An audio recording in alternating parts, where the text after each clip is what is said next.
제가 봤을 때는 코는 시대가 지나도 그런 분들이 제일 많은 것 같습니다.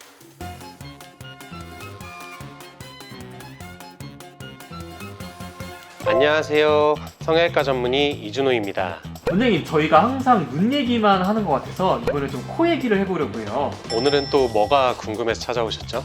코 성형을 하신 분이 있는데 어떤 사람은 잘 어울리고 어떤 사람은 좀 부자연스럽게 된 경우가 좀 있더라고요. 이게 수술 방법의 차이인가요? 많은 분들이 그렇게 생각들 하시는데 사실은 단순히 수술 방법의 차이라고 보긴 어렵습니다. 본인이 원하는 코 라인이 얼굴의 모습과 어울리지 않았을 때 부자연스러운 경우가 많은데요. 코 같은 경우는 건축하고 같거든요. 코 자체는 콧망울을 빼고는 거의 움직이지 않습니다. 코를 어떻게 만드는가는 수술 방법들이 조금 정해져 있는 편인데요. 하지만 같은 수술법을 쓰더라도 주변의 얼굴형이나 이목구비와 조화를 고려하지 않고 막연하게 높이기만 하면 이제 어색해지고 그 사람과 어울리지 않는 코 모양을 갖게 되는 것 같습니다. 그래서 이제 이목구비가 좀 뚜렷하신 분들은 약간 높고 잘 뻗은 라인 자체의 코가 잘 어울리지만 얼굴이 둥글고 부드럽게 생기신 분들은 자연스러우면서 코끝도 약간은 둥근 모양을 유지하면 제가 봤을 때는 훨씬 조화롭지 않을까 생각이 듭니다. 코가 얼굴에서 세로로 비율이나 가로로 비율에서 굉장히 중요한데 제가 항상 S라인이라고 말씀을 드리거든요. 이마부터 코 높이 그리고 코 끝까지 이런 S라인이 잘 조화가 된다면 턱까지의 연결선이 굉장히 자연스럽게 잘 빠질 수 있어서 균형 있는 모습을 만드실 수 있을 겁니다. 결국에 핵심은 코만 자기가 원하는 모양으로 만드는 게 중요한 게 아니라 눈처럼 얼굴에 조화롭게 만드는 게 굉장히 중요합니다. 잘 어울리는 코 라인은 조금씩 다를 수 있습니다. 하지만 이 코 수술을 하러 오시는 분들도 본인이 원하는 코 라인이 눈보다도 더 확고합니다. 어린 분들이 왔을 때는 대부분 자연스러우면서 자기 얼굴에 어울리게 해달라고 하시는 분들이 많은데 코를 한 번 했다든지 아니면 나이가 좀 있으신 분들은 본인의 미의 기준이 확고하거든요. 하지만 앞에서도 말씀드린 것처럼 본인의 인상과 조화가 이루는 게 굉장히 중요한데 저는 오히려 화려하게 생기고 강하게 생기신 분들은 화려하게 그냥 하는 게 잘 어울린다고 말씀드리고 있습니다. 코가 너무 높거나 날카롭다고 너무 세 보이는 느낌이 강해진다기보다는 본인이 그런 인상을 가지고 있으면 오히려 그런 코가 잘 어울리거든요. 둥글고 귀여운 얼굴형을 가지신 분들은 그거에 맞게 자연스러운 살짝의 곡선을 가진 둥근 모양을 갖게 하면 본인의 인상과 어울리는 코를 가질 수 있습니다.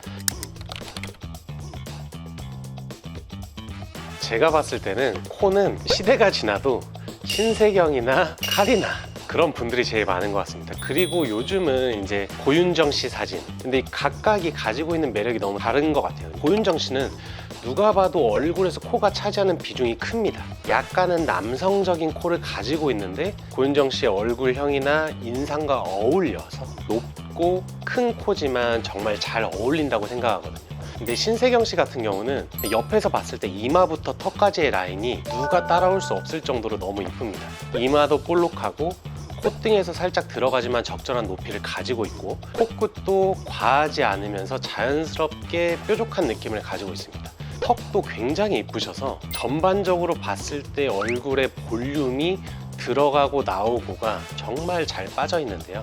남자분들 같은 경우에는 사실은 어떤 연예인이라기보다는 그냥 잘생긴 연예인분들을 들고 오시는 경우가 많습니다. 그래도 남성분들은 너무 과하지 않으면서 직선에 가까운 코를 하는 경우가 제일 많습니다. 그래서 실제 상담할 때 연예인분들 사진은 뭐 참고하지만 그냥 연예인이다라고 말하고 다시 상담을 하는 편입니다. 상담이라고 하는 거는 이 모양이 되기 위해서 어떤 수술이 필요합니다라고 말씀드리는 것도 있지만 일반 고객분들과 저와의 의견 차이를 좁혀나가는 과정이라고 생각합니다. 일반 분들은 내가 수술을 하면 그냥 이렇게 될 거라고 생각하거든요. 하지만 제일 중요한 거는 본인이 가지고 있는 조직입니다. 무리하게 코끝을 많이 높이려고 하다 보면은 우리가 부작용이 발생할 수도 있는데요. 콧등 같은 경우에는 이마보다 높지 않는 게 무조건 좋습니다. 기본적으로 말씀드리면 본인이 가지고 있는 늘어날 수 있는 조직이 충분히 갖춰져야 되고 거기에 맞는 코끝을 만들고 또 이마와 코끝의 높이에 맞춰서 콧등의 높이를 정하는 게 제일 중요합니다. 10대 후반의 여자 환자분인데 코끝이 너무 낮다는 이유로 찾아오셨습니다. 약간은 통통하면서 둥근 얼굴형을 가지고 계셔서 충분히 귀엽고 이뻐질 수 있는 분이었는데요. 사진을 보시면 콧등은 사실 많이 낮다고 할 수 없지만 코끝이 굉장히 처져 있고 낮게 돼 있는 걸 볼 수 있습니다. CT를 찍어서 봤을 때 연골의 크기가 충분치 않았기 때문에 기증늑을 적어도 쓰실 것을 추천드렸고, 첫 수술이기 때문에 자가늑까지 권유드리지는 않았었습니다. 이분 같은 경우 늘어날 수 있는 코끝의 최대치를 원하셨기 때문에 기증늑을 써서 코끝을 그래도 최대한 올린 다음에 보형물은 3mm에 4mm 사이에 가장 낮은 보형물을 택해서 자연스러우면서 코끝만 살짝 둥글게 올라올 수 있는 코 라인을 만들어 드린 케이스입니다. 이렇게 하고 나서 본인은 그래도 화려하면서도 귀여운 이미지를 갖게 됐다고 해서 굉장히 만족스러워 하셨던 케이스입니다. 코 수술 같은 경우는 이제 눈 수술보다 시간이 지나면서 발생되는 변형들로 재수술이 굉장히 비율이 높습니다. 하지만 처음 수술할 때 잘 받게 되면 변형이나 그런 건 많이 걱정하지 않으셔도 되는데요.